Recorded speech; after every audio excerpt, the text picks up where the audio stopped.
everyone, I'm Sandra Ross and we're in this beautiful exhibition called Wildflower Women, Women Walking Country, and we're going to talk to local artist Barbara Hart today, and the curators Sue Davis and Nina Shadforth have created a really lovely little nook here of Barb's work. So let's hear a little more about it.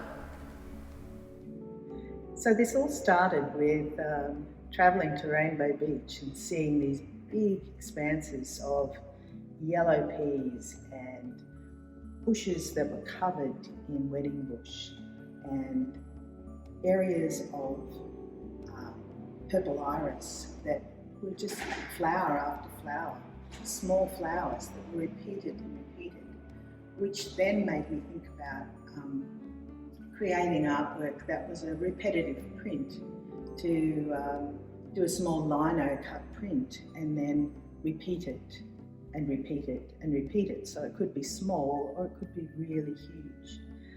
I then started thinking about, after that process, about Kathleen and Judith, how they tried all different ways of putting it out there into the community about how important these small flowers that could be overlooked were.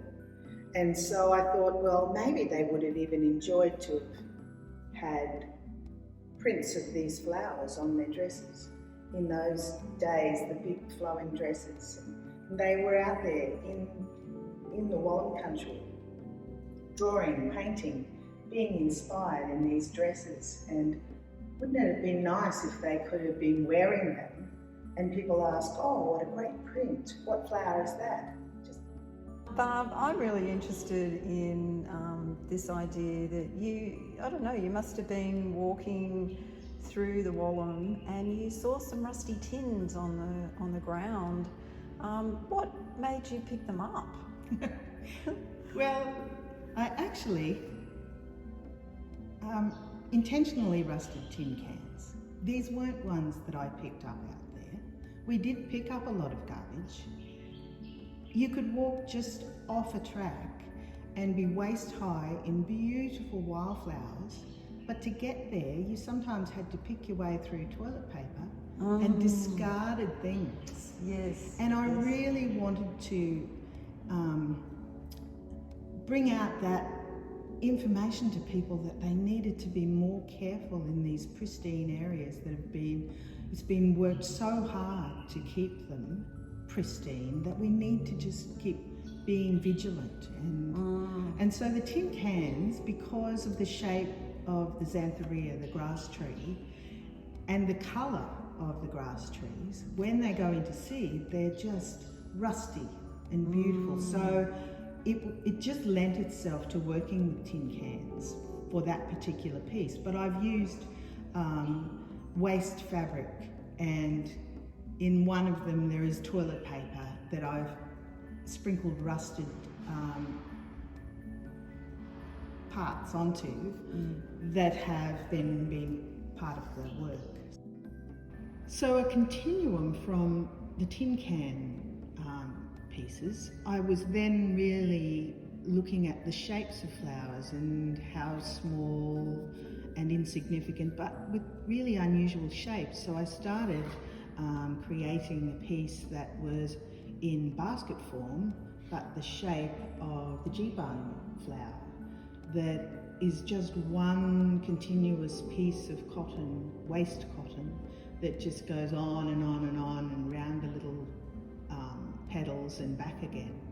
And the other one, the beard heath, is created in the same way, same process of basket weaving, but I've also included champagne wire in those as the internal parts of the flower.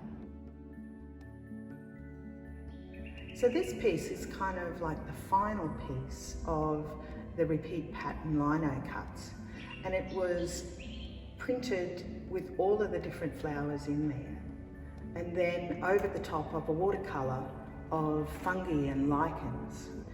So it represented to me the layering of our ecosystem. When we walked to the fens, we were looking at all the different layers. When we walked through the forest, we were looking at all the different layers. And then after I'd laid it out and looked back at it, if you really stand back, you can see little insect shapes appearing into a couple of these areas. I didn't put them there, they're just there. So then after I'd completed those lino cuts, I thought, I just needed to capture some of those beautiful plants that I had never seen before. I thought I was observant and I thought I knew about Australian wildflowers until I started walking this country and going, wow, there's just so many of them. And within a few meters, you could see dozens of different flowers of different colours, from down on the ground to right up high. And so this was an artwork to try and represent that, but not only that, is how every time you came back through the day, the colours changed so much because of the light. So the morning and the afternoon and into the evening. So this is a progression of how the light has affected the flowers throughout the day.